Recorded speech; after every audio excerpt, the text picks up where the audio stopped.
In this section, I want to talk a little bit about idiomatic Go.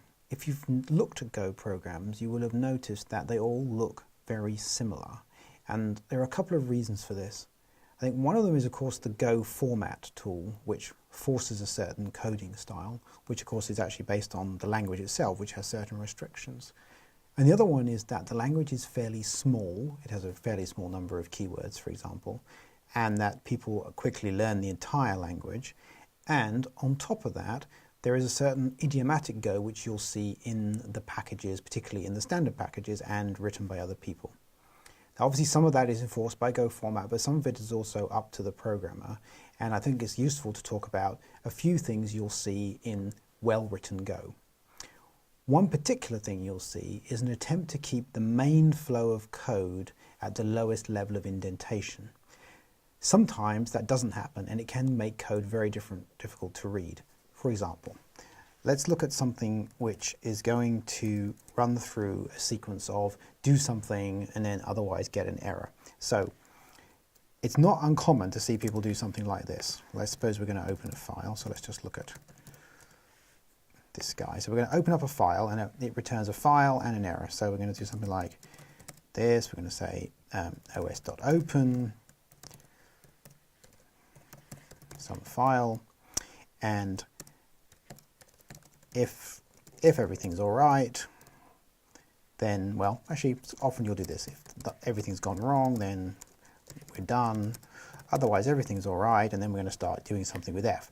So we might say, so have a look at what we're going to do. For example, we might go through and start reading from that, and we may do something like, okay, well, if we get another error and we do f dot, etc., etc., and then you get this long indentation of ifs like this.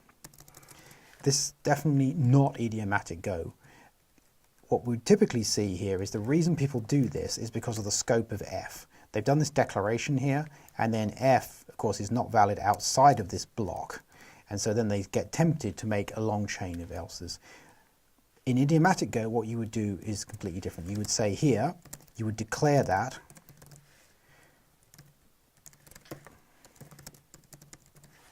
now f is valid everywhere.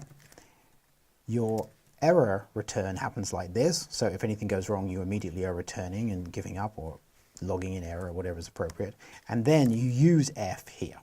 So this way, you're keeping everything as far to the left as possible along the main flow. Once you get a large indentation, it can be very, very messy to see it.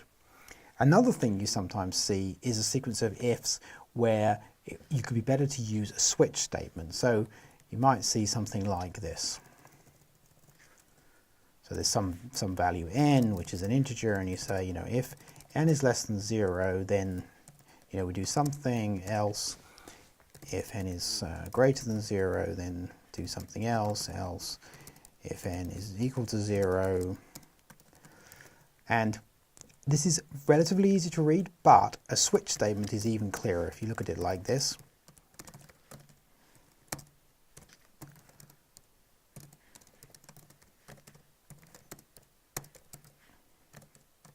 So the switch keeps absolutely everything grouped together. You can easily quickly see the case. There's less syntax to look at to see what the actual switch statement cases are.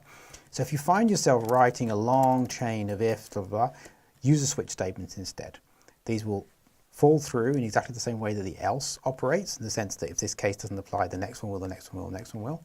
And it's much cleaner. It's much less horizontal space used up.